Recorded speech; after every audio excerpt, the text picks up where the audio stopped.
ദൈവം നീ തന്നെയാ. Praise the Lord. ദൈവത്തിൻ്റെ പരിശുദ്ധ നാമത്തിന് നന്ദിയോടെ ദൈവത്തെ സ്തുതിക്കുന്നു, സ്തോത്രം ചെയ്യുന്നു. കർത്താവിൻ്റെ വചനവുമായി നിൽക്കുവാൻ സർവശക്തനായ ദൈവം എൻ്റെ ജീവിതത്തിൽ ഇടയാക്കി തന്ന വലിയ കൃപയ്ക്കായി സ്തോത്രം ചെയ്യുന്നു, സ്തുതിക്കുന്നു. ഇന്ന് വചന ചിന്തയ്ക്ക് ആധാരമായി നമുക്കൊരു വാക്യം വായിക്കാം. യാക്കോബിൻ്റെ ലേഖനം 1-ാം അധ്യായം 8-ാം വാക്യം. ഇരുമനസ്സുള്ള മനുഷ്യൻ തൻ്റെ വഴികളിലൊക്കെയും അസ്ഥിരനാകുന്നു. സ്തോത്രം. ഇരുമനസ്സുള്ള മനുഷ്യൻ തൻ്റെ വഴികളിലൊക്കെയും അസ്ഥിരനാകുന്നു. സ്തോത്രം. യാക്കോബിൻ്റെ ലേഖനം ദ എപ്പിസ്റ്റൽസ് ഓഫ് ജെയിംസ് എന്ന പുസ്തകം, സ്തോത്രം, ലോകത്തിൻ്റെ ചില ഭാഗങ്ങളിൽ ചിതറിക്കിടക്കുന്നവർക്കു വേണ്ടി പ്രായോഗിക നിർദ്ദേശങ്ങളാണ് ഇതിൽ മനസ്സിലാക്കുവാൻ കഴിയുന്നത്. സ്തോത്രം. ഈ ലേഖനത്തിൽ അടങ്ങിയിരിക്കുന്ന ഭാഗം പ്രായോഗികമായി നമ്മുടെ ജീവിതത്തിൽ വരുത്തേണ്ട ചില കാര്യങ്ങളാണ് നമുക്ക് യാക്കോബ് വ്യക്തമാക്കി തരുന്നത്. ക്രിസ്തീയ മതാചാര വിശ്വാസത്തോടു കൂടെയുള്ള പ്രവൃത്തിയുടെ പ്രാധാന്യത്തെക്കുറിച്ചും ഈ ലേഖനത്തിൽ ഊന്നി പറഞ്ഞിരിക്കുന്നതായി കാണാം. യാക്കോബിൻ്റെ ലേഖനത്തിൽ വളരെ വ്യക്തമായി ചില നാം അനുവർത്തിക്കേണ്ട അനേക കാര്യങ്ങൾ, പ്രായോഗിക തലത്തിലേക്ക് കൊണ്ടുവരാനുള്ള അനേക കാര്യങ്ങൾ ഉൾപ്പെട്ട് നിൽക്കുന്ന ഒരു മനുഷ്യ ജീവിതത്തിൽ ആവശ്യമായ ഘടകങ്ങൾ, അതെങ്ങനെ അതിൽ പ്രവർത്തിച്ച് വിജയത്തിലേക്ക് എത്താം, എന്ത് ചെയ്യരുത്, എന്ത് ചെയ്യണമെന്നല്ല, നാം പ്രാക്ടിക്കൽ ലൈഫിലേക്ക് കൊണ്ടുവരേണ്ട ചില കാര്യങ്ങൾ ഊന്നിപ്പറയുകയാണ് ഈ ലേഖനത്തിൽ യാക്കോബ് ചെയ്തിരിക്കുന്നത്. ഹല്ലേലൂയ. ഇന്ന് പകൽക്കാലം വായിച്ചു കേൾക്കുവാനിടയായത്, ഇരുമനസ്സുള്ള മനുഷ്യൻ തൻ്റെ വഴികളിലൊക്കെയും അസ്ഥിരനാകുന്നു. ഇരുമനസ്സുണ്ടെങ്കിൽ ഹല്ലേലൂയ അസ്ഥിരത അനുഭവപ്പെടാൻ ഇടയാകുന്നു. ഹല്ലേലൂയ. ഒന്ന് ചിന്തിച്ചു നോക്കി. ഇരുവള്ളത്തിൽ കാല് വെച്ചാൽ നാം നടുക്കുഴിയിലേക്ക് ആഴങ്ങളിലേക്ക് വീഴാനിടയാകും. ഹല്ലേലൂയ.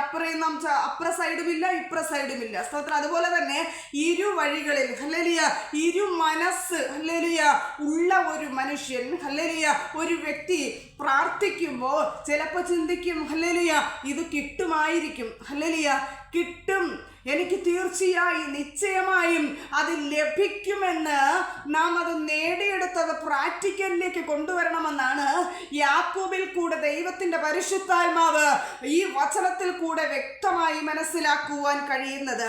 1:5 പറയുന്നു, ഒരുത്തന് ജ്ഞാനം കുറവാകുന്നു എങ്കിൽ. നമ്മുടെ തലമുറകൾ ഈ ദിവസങ്ങളിൽ പരീക്ഷകൾ എടുത്ത സമയത്ത് പല മക്കളും ഭാരപ്പെടുന്നു, എനിക്ക് ജ്ഞാനമില്ല, എനിക്കൊരു കഴിവുമില്ല, എനിക്ക് പഠിക്കുവാൻ സാധിക്കത്തില്ല. ദൈവത്തിൻ്റെ പരിശുദ്ധാത്മാവ് പറയുന്നു, നിങ്ങളിൽ ഒരുത്തന് ജ്ഞാനം കുറവാകുന്നു എങ്കിൽ ഫൽസിക്കാതെ എല്ലാവർക്കും ഔദാര്യമായി കൊടുക്കുന്ന യഹോവയോട്, ദൈവത്തോട് യാചിക്കട്ടെ. സ്തോത്രം. നാം എന്താണ് ചെയ്യേണ്ടത്? നാം പ്രായോഗിക തലത്തിൽ നാം കൊണ്ടുവരേണ്ട കാര്യമാണ്, നാം ദൈവത്തോട് യാചിക്കുന്നവരായി മാറണം. ഹല്ലേലൂയ. നാം ഈ ലോകത്തായിരിക്കുമ്പോൾ പലപ്പോഴും നമ്മുടെ മാനുഷികമായ ഭാരം മുഖാന്തരം, നിരാശ മുഖാന്തരം മനുഷ്യരോട് നാം യാചിക്കാറുണ്ടല്ലേ. ദൈവത്തിൻ്റെ പരിശുദ്ധാത്മാവ് പറയുന്നു, നിങ്ങളിൽ ഒരുത്തൻ ജ്ഞാനം കുറവാകുന്നു എങ്കിൽ ഫൽസിക്കാതെ എല്ലാവർക്കും ഔദാര്യമായി കൊടുക്കുന്ന ദൈവത്തോട് യാചിക്കണമെന്ന് പറയുന്നു. ബുദ്ധിയെ തുറക്കുന്ന, ജ്ഞാനത്തെ തുറക്കുന്ന സർവശക്തനായ ദൈവത്തെക്കുറിച്ച് ഇവിടെ മനസ്സിലാക്കുവാൻ കഴിയുന്നു. അടുത്ത ഭാഗം നോക്കുമ്പോൾ, അപ്പോൾ അവന് ലഭിക്കും. സ്തോത്രം. യാചിക്കുമ്പോൾ അപ്പോൾ തന്നെ ക്രിസ്തുവിൽ നിന്ന് ലഭിക്കുമെന്ന് കാണാൻ കഴിയും. എന്നാൽ അവൻ ഒന്നും സംശയിക്കാതെ വിശ്വസിക്കണം. സ്തോത്രം. രണ്ടാമത് നാം പഠിക്കുമ്പോൾ സംശയം നാം കളയണം. സ്തോത്രം.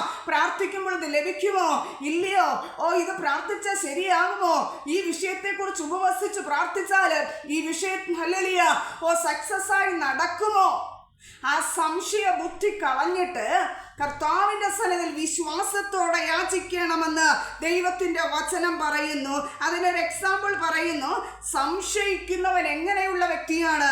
കാറ്റടിച്ച് അലയുന്ന കടൽ തിരയ്ക്ക് സമനാണ്. സ്തോത്രം.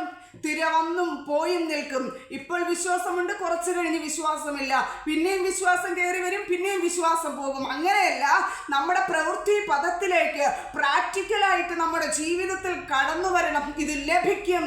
എൻ്റെ തലമുറയ്ക്കൊരു വിടുതൽ ലഭിക്കും. എൻ്റെ കുഞ്ഞ് ജയിക്കും. സ്തോത്രം. എൻ്റെ കുഞ്ഞിനൊരു ജോബ് ലഭിക്കും. സ്തോത്രം. എനിക്ക് ആത്മീയ വരം ലഭിക്കും. ഹല്ലേലൂയ. ക്രിസ്തുവിനോട് ചേർന്നിരിക്കാൻ സാധിക്കും. എനിക്ക് പ്രസംഗിക്കുവാൻ സാധിക്കും. ദൈവത്തെ വിളിച്ചു പറയുവാനുള്ള കഴിവ് ദൈവം നൽകും. സ്തോത്രം. ഓ ഹല്ലേലൂയ. ചിലപ്പോൾ പ്രാപ്തിയില്ലാത്ത വ്യക്തിയായിരിക്കാം. എൻ്റെ കർത്താവിനോട് നീ യാചിക്കുക. ഓ ജ്ഞാനം കർത്താവ് നൽകും. ഹല്ലേലൂയ.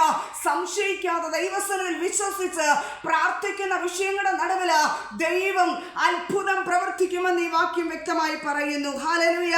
അടുത്ത വാക്യം പറയുന്നു, ഇങ്ങനെയുള്ള മനുഷ്യൻ കർത്താവിങ്കിൽ നിന്ന് വല്ലതും ലഭിക്കുമെന്ന് നിരൂപിക്കരുത്. സ്തോത്രം. ഇരുമനസ്സോടെ പ്രാർത്ഥിക്കാൻ പാടില്ല, സംശയിക്കാൻ പാടില്ല, സംശയിക്കാതെ വിശ്വസിക്കണം, സംശയത്തോടെ പ്രാർത്ഥിക്കുവാൻ ഹല്ലേലൂയ പാടില്ല. ഹല്ലേലൂയ. എങ്ങനെയൊക്കെയാണ് നാം സ്ഥിരത നമ്മുടെ ജീവിതത്തിൽ ഉളവാകുന്നത്? ക്രിസ്തു സമീപസ്ഥനായ, ദൂരസ്ഥനാണെങ്കിലും സമീപസ്ഥനായി നമ്മോട് കൂടെ ഇരിക്കുന്ന ദൈവത്തിന്റെ സന്നിധിയിൽ നാം എങ്ങനെയാണ് ഹല്ലേലൂയ ഐക്യതയോടെ മുന്നേറേണ്ടത്, എങ്ങനെയാണ് ദൈവത്തിന് സ്ഥിരത ഹല്ലേലൂയ ഉളവാക്കേണ്ടതെന്ന് ഈ വചനം നമ്മളെ പ്രാക്ടിക്കലായിട്ട് നമ്മെ പഠിപ്പിക്കുകയാണ്. ഒന്ന്, ദൈവത്തോട് തന്നെ യാചിക്കണം. രണ്ട്, വിശ്വാസത്തോടെ യാചിക്കണം. മൂന്ന്, സംശയിക്കാതെ വിശ്വസിക്കണം. സംശയിക്കാൻ പാടില്ല. നാം വിശ്വസിച്ച് പ്രാർത്ഥിക്കുമ്പോൾ സംശയം ഒരിക്കലും വരാൻ പാടില്ല. ഈ മൂന്ന് ഘടകം നമ്മുടെ ജീവിതത്തിൽ വെളിപ്പെടുമ്പോൾ ദൈവപ്രവൃത്തി വെളിപ്പെടും. ഇരുമനസ്സു പാടില്ല. ഇരുമനസ്സുള്ള മനുഷ്യൻ തൻ്റെ എല്ലാ വഴികളിലും അസ്ഥിരനാകുന്നു. ഇന്ന് ഹല്ലേലൂയ കർത്താവിന് വേണ്ടി നിൽക്കുമെന്ന് പറയൂ, നാളെ ഹല്ലേലൂയ എനിക്ക് ആ തീരുമാനമില്ല എന്ന് പറയൂ. ഇന്ന് ദൈവസന്നിധിയിൽ എരിവോടെ നിൽക്കും, നാളെ തണുത്തു പോകും. ഹല്ലേലൂയ.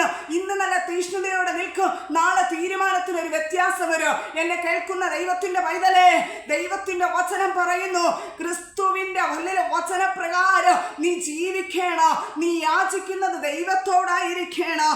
രണ്ട്, നീ വിശ്വാസത്തോടെ യാചിക്കണം. മൂന്ന്, ഹല്ലേലൂയ സംശയത്തോടെ അരുത്. സംശയത്തോടെ പാടില്ല. ഓ സംശയത്തോടെ കർത്താവിന്റെ സന്നിധിയിൽ ആയിരിക്കാൻ പാടില്ല. അത് ഇരുമനസ്സുള്ള മനുഷ്യൻ തന്റെ എല്ലാ വഴികളിലും അസ്ഥിരത കാണിക്കുന്നു. ഹല്ലേലൂയ. ഇരുമനസ്സു പാടില്ല. ക്രിസ്തുവിൽ ഏകാഗ്ര ചിത്തന്മാർക്ക് വേണ്ടി എന്റെ കർത്താവിന്റെ ശക്തി, ഹല്ലേലൂയ, എന്റെ കർത്താവ് ബലവാനെന്ന് കാണിക്കേണ്ടതിന് കർത്താവിന്റെ കണ്ണ് ഊടാടിക്കൊണ്ടിരിക്കുകയാണ്, നമ്മെ ഓരോരുത്തരെയും നോക്കിക്കൊണ്ടിരിക്കുകയാണ്. എന്നെ കേൾക്കുന്ന ദൈവത്തിന്റെ പൈതലേ, ഒന്ന്, നീ കർത്താവിനോട് യാചിക്കണം, ദൈവത്തോടെ യാചിക്കണം. രണ്ട്, വിശ്വാസത്തോടെ യാചിക്കണം. മൂന്ന്, സംശയത്തോടെ പാടില്ല. സംശയം മാറ്റിവെച്ചിട്ട് ദൈവസന്നിധിയിൽ ഏകാഗ്രതയോടെ എന്റെ കർത്താവിനാൽ ഞാൻ നേടിയെടുക്കും. ഞാൻ എന്റെ കർത്താവിനാൽ ഹല്ലേലൂയ എനിക്കൊരു വിജയം ഉണ്ടാകും. അത് ആത്മീയ ജീവിതത്തിലാകട്ടെ, ഭൗതികമായ മണ്ഡലങ്ങളിലാകട്ടെ, ദൈവത്തിന്റെ പ്രവൃത്തി നിശ്ചയമായും വെളിപ്പെടും. ഹല്ലേലൂയ. ഇന്ന് പകൽക്കാലം ദൈവത്തിന്റെ പരിശുദ്ധാത്മാവ് പറയുന്നു, ദൈവത്തോട് യാചിച്ചുകൊണ്ട്, വിശ്വാസത്തോടെ യാചിച്ചുകൊണ്ട്, സംശയമൊക്കെ മാറ്റിവെച്ച്, ഇരുമനസ്സെല്ലാം മാറ്റിവെച്ചുകൊണ്ട് കർത്താവിന്റെ വഴിക്ക് വിട്ടുകൊടുത്ത് പ്രാർത്ഥിക്കുമ്പോൾ ഇന്ന് പകൽക്കാലം ദൈവത്തിന്റെ പരിശുദ്ധാത്മാവ് പറയുന്നു, ദൈവത്തിന്റെ ചില ചലനങ്ങള് ഇന്ന് പകൽക്കാലം നടക്കുമെന്ന് ദൈവത്തിന്റെ പരിശുദ്ധാത്മാവ് പറയുന്നു. എന്നെ കേൾക്കുന്ന ദൈവത്തിന്റെ പൈതല്, യാക്കോബ് തന്റെ ജീവിതത്തിൽ താൻ പ്രാക്ടിക്കലി ഒരു വ്യക്തിയുടെ ആത്മീയ ഗോളത്തിൽ നിലനിൽക്കുമ്പോൾ പ്രാക്ടിക്കലി നമ്മൾ കൊണ്ടുവരേണ്ട കാര്യം, നമ്മുടെ ജീവിതത്തിൽ അനുഭവിക്കുന്ന കാര്യങ്ങളാണ് ഈ ലേഖനത്തിൽ വളരെ വ്യക്തമായി ഈ ലേഖനത്തിൽ ഹല്ലേലൂയ വ്യക്തമാക്കുന്നതായി കാണാം. ഹല്ലേലൂയ. എന്നെ കേൾക്കുന്ന ദൈവത്തിന്റെ പൈതലേ, ദൈവസന്നിധിയിൽ ആരോട് യാചിക്കണം? ദൈവത്തോട് യാചിക്കണം. രണ്ട്, വിശ്വാസത്തോടെ യാചിക്കണം. മൂന്ന്, സംശയമില്ലാതെ യാചിക്കണം. ഉറപ്പ് വേണം. അപ്രാർത്ഥിക്കുന്ന വിഷയത്തിൽ ഒരു ഉറപ്പ് വേണം. ഹല്ലേലൂയ. ഇരുമനസ്സ് ഹല്ലേലൂയ പാടില്ല. ഇരുമനസ്സുള്ള മനുഷ്യൻ തന്റെ എല്ലാ വഴികളിലും അസ്ഥിരത കാണിക്കുന്നു. ഇരുമനസ്സുള്ള മനുഷ്യൻ തന്റെ വഴിയിലൊക്കെയോ അസ്ഥിരനാകുന്നു എന്ന് കർത്താവ്. അസ്ഥിരൻ പാടില്ല. സുസ്ഥിരമായി ദൈവസന്നിധിയിൽ ഏകാഗ്രതയോടെ കർത്താവ് നീയും ഉള്ള ബന്ധം, ആ കണക്ഷൻ ഹല്ലേലൂയ ഇനിയും പുതുക്കിക്കൊണ്ട് ഹല്ലേലൂയ ക്രിസ്തുവിങ്കൽ നിന്ന് എനിക്ക് ലഭിക്കുമെന്നുള്ള പൂർണ്ണ ഹല്ലേലൂയ ഹല്ലേലൂയ വിജയം നീ തന്നെ മുന്നിൽ കണ്ടുകൊണ്ട് ഈ ദിവസങ്ങളില് ദൈവത്തിന്റെ പ്രവൃത്തികൾ നേടിയെടുക്കുക, ദൈവത്താൽ വിജയം കൈവരിക്കുക. സർവശക്തനായ ദൈവം എല്ലാ വ്യക്തി ജീവിതങ്ങളെയും സഹായിക്കുമാറാകട്ടെ. ആമേൻ. നിക്ഷേപം നീ തന്നെ